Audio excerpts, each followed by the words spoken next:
보시는 하나님, 캐런 곤잘레스 지음, 이주와 난민, 그리고 환대 이야기, 바람이 불어오는 곳.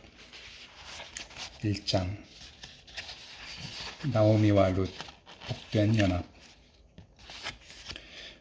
세 번째 읽기. 경계에 선 룻. 나는 모든 이주민들의 이야기가 룻의 이야기와 같이 마무리되기를 바란다.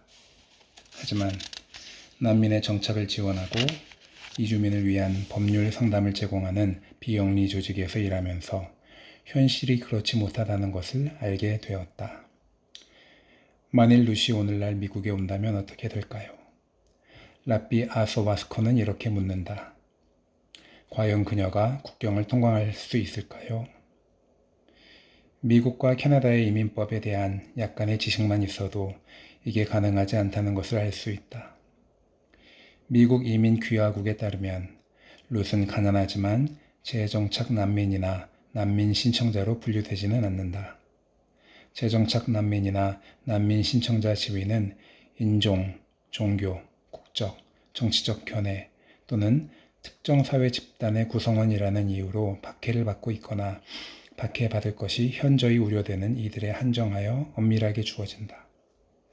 기근이나 사별로 인한 이주는 어느 범주에도 해당하지 않는다. 그게 전부가 아니다.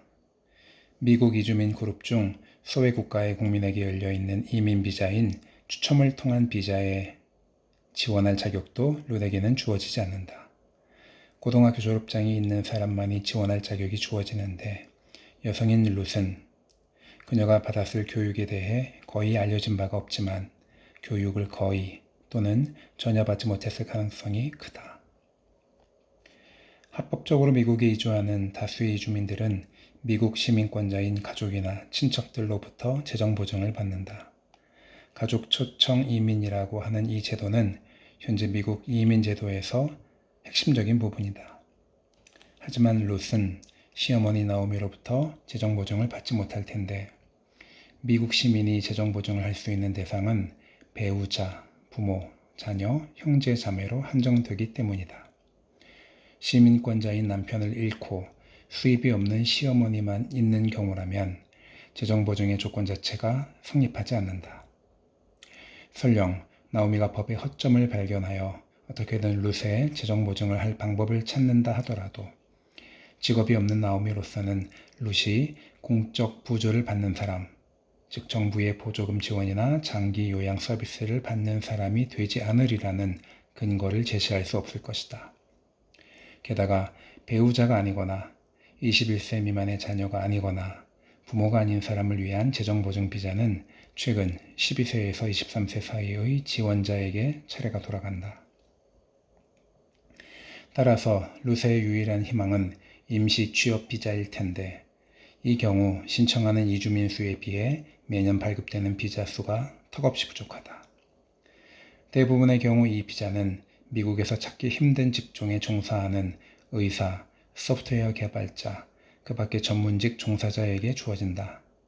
비숙련 농업 노동자를 위한 비자가 몇 가지 있긴 하지만 이 비자에는 많은 제한이 따른다. 그리고 이름에서 알 수 있듯이 한시적이다.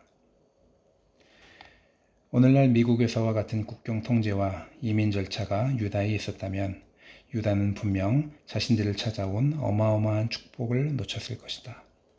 가족 기반의 경제적 이주민인 룻은 의지할 데 없이 홀로 모압으로 돌아가야 했을 것이다.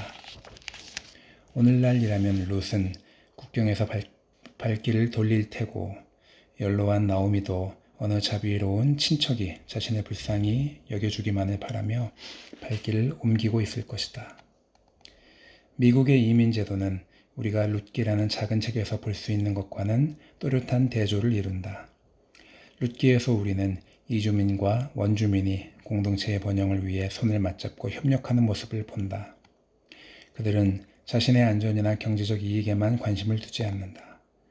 어느 누구도 자기 나라와 자기 민족의 이익만 생각하지 않는다. 어느 누구도 자신이 우월하다는 생각으로 힘없는 자를 짓누르지 않는다. 룻의 이야기에서 인간은 최선의 인간이 되고 그 결과 모두가 겨우 살아남는 정도가 아니라 번영한다. 룻기는 아주 행복한 결말을 가진 아름다운 이야기이다.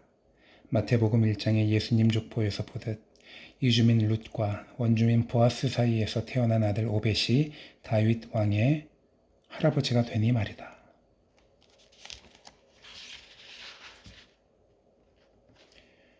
다음번에는 2장을 읽어보겠습니다.